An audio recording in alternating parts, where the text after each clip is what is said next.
Sabi ni Pangulong Donald Trump ng US, tuloy ang mga pag-uusap dyan pero patuloy pa ring inaatake ang mga bansa sa Gulpo. Napigilan ng Iran ang Israel na atakihin ang kanilang proxy sa Beirut. Halos sarado pa rin ang Strait of Hormuz dahil sa blockade. Hanggang kailan magtatagal ang pag-uusap kung ganito pa rin ang sitwasyon? Sa totoo lang, hindi ito matatag at darating ang panahon na maaabot nito ang sukdulan at may mangyayari. Hindi nang tatagal ang mga bagay na walang lohika. At sa huli, ang katawa-tawang sitwasyon ay maaaring magbago dahil sa di inaasahang pangyayari. Pero hindi ko alam kung ano yan. Ayon kay Marco Rubio, kapag matagal nang naghihirap ang Iran sa ekonomiya dahil sa blockade, maaaring magbago ang politika roon. Sumasalamin ito. Isang fundamental, napakalalim at napakadismayang estratehikong realidad. Ang katotohanan na inilunsad ng Estados Unidos at Israel, ang digmaan ito ng walang malinaw na plano para sa hindi maiiwas ang pagsasara ng Strait of Hormuz ay talagang nakakagulat. Para sa akin, isa ito sa pinakamalalaking estratehikong pagkakamali sa kamakailang kasaysayang militar. Ibig ko sabihin, ang pagmarcha ni Napoleon papuntang Russia sa taglamig ay naging problema. At ang pagsakop sa Iraq batay sa maling dahilan ay mahirap ipagtanggol. Dito may kaso na alam ng CENTCOM na mangyayari ito at ilang dekada na nila itong isinasailalim sa mga wargame. Akala ko noon nung sinuportahan ko ang digmaan sa simula, may plano. Kumpiyansa silang babagsak ang rehimen sa ilang araw o linggo at naayos ang pasunduan sa IRGC, militar o mga Kurdo. Alam nating sinubukan iyon. O na may plano silang sakupin ang teritoryo sa kahabaan ng Strait of Hormuz. Hindi buong Iran, kundi ang bahaging yun lang.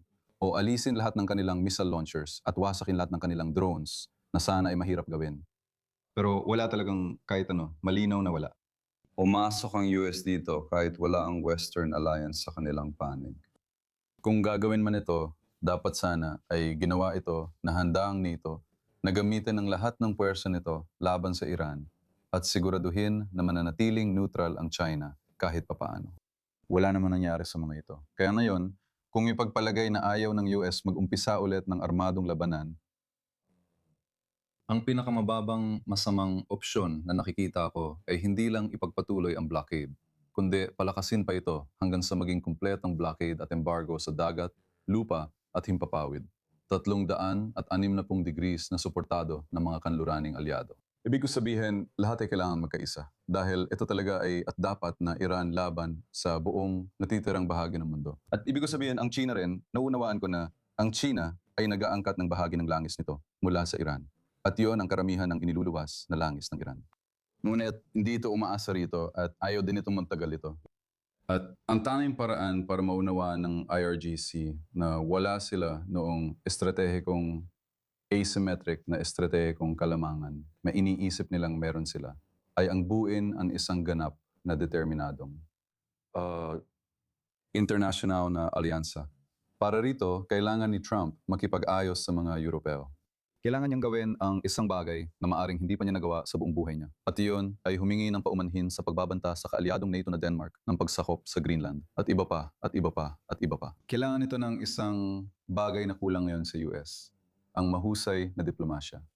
Sa ngayon, malinaw na puwersa ng Estados Unidos pa rin ang naroroon sa rehiyon, hindi ang internasyonal na alyansa na binanggit mo. Hindi man ang malapit.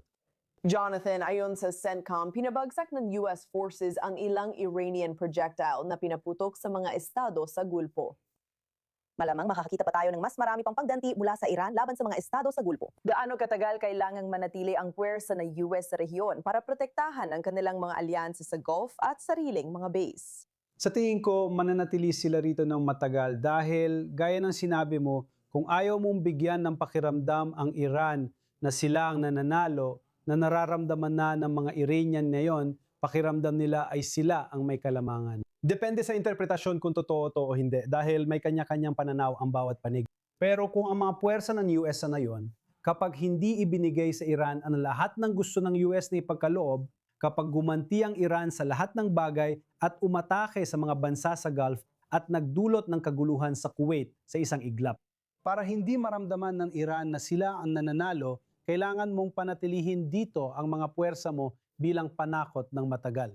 Talaga bang gusto ni Pangulong Trump na ipadala ang mga puwersa at simula ng digmaan ilang buwan nang nakalipas? Hindi ako sigurado, pero ganito ang sitwasyon.